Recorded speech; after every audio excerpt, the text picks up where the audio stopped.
आइए दोस्तों, आज बात करते हैं हम उन घरों के बारे में जिन घरों में हम रहते हैं। उनमें क्या क्या चेंजेस हो सकते हैं या क्या क्या उन घरों में क्या क्या घरों के अफेक्ट होते हैं। पहले आपने हमेशा नोट किया, पहले जो घर होते थे वो बिल्कुल स्क्वायर शेप्स के होते थे। हर चीज़ इक्वल होती थी। घर के ना कुछ जोन्स होते हैं, कुछ पीसीज होते हैं जो इवन वे में कटते हैं। मगर आजकल हमने जितने भी घर देखे हैं, आपने देखा होगा कोशिश कि उनके अंदर लंबे आ रहे हैं, रेक्टेंगुलर शेप में आ रहे हैं, या कुछों में कुछ एरियाज़ बड़े हुए हैं, अलग तरीके से बड़े हुए हैं। कई बार हम जगह का थोड़ा लालच कर लेते हैं कि ये जगह हम थोड़ी सी एक्स्ट्रा बढ़ा लेते हैं, ये जगह एक्स्ट्रा ले लेंगे, वो जगह वहाँ से एक्स्ट्रा ले लेंगे।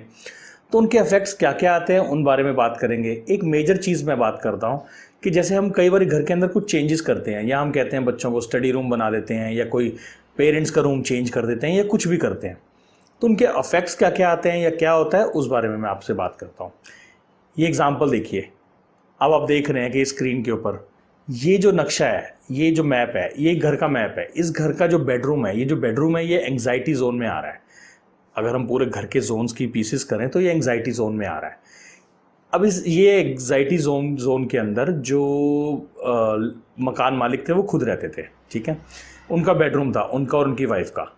तो अब वो बिज़नेस के सिलसिले में थोड़ा घर से बाहर रहते थे, टूरिंग पे रहते थे, तो एंग्जाइटी वगैरह उनकी यूटिलाइज हो जाती थी। वाइफ को थोड़ी बहुत परेशानी आती थी तो वो कहते थे चलो आया गया हुआ, थोड़ी बहुत झगड़ा हुआ है, थोड़ी बहुत बातचीत हुई, मगर वो मैनेज कर लेते थे, तो इतना बड़ा कोई इश्यू नहीं था।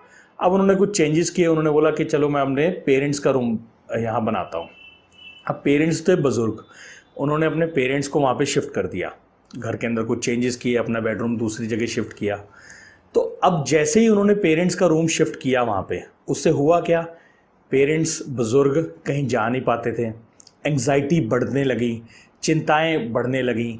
पढ़ने के कारण ना कहीं निकल पा रहे थे, ना एंग्जाइटी रिलीज़ हो रही थी। एंग्जाइटी हर आदमी की रिलीज़ हो जाती है तो बेटर रहता है। एंग्जाइटी रिलीज़ के बहुत तरीके होते हैं, साइकिलिंग होती है और भी कई चीज़ें होती हैं। मगर एक बुज़ुर्ग आदमी का क्या, वो कैसे एंग्जाइटी रिलीज़ करेगा? वो कर नहीं पाया। वो एंग्जाइटी रिलीज़ कर नहीं पाते, इसलिए वो अंदर ही अंदर थोड़ा थोड़ा बीमार हो जाते हैं और बीमारी उनको घेरने लग जाती है।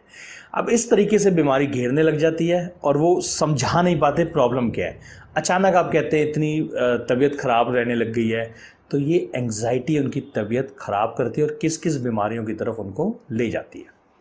तो ये एक छोटा सा एग्जाम्पल था। अब सोचिए, अगर वो पेरेंट्स की जगह यहाँ पे स्टडी रूम बना देते बच्चे का, तो क्या होता? बच्चे को वो मारते रहते, कहते पढ़ाई नहीं करता, भाई पढ़ाई नहीं कर रहा। रोज़ उसके पीछे पड़े रहते कि भाई पढ़ाई क्यों नहीं कर रहा, पहले बड़ी अच्छी पढ़ाई करता था, आजकल ये पढ़ाई करना बंद हो गया है। कैसे करे? एंग्जाइटी जोन में आपने उसको बिठा दिया, वो तो उछलता रहेगा। वो जब पढ़ने बैठेगा उसका मन भटकेगा, वो कभी इधर भागेगा, कभी उधर भागेगा, बेचैन रहेगा और आपको उसकी प्रॉब्लम समझ नहीं आएगी। आपको लगेगा पढ़ नहीं रहा है, इसका ध्यान कहीं हो रहा है, इसका ध्यान गेम्स में है। क्यों? क्योंकि वो ध्यान एकत्रित करने वाली जगह नहीं है।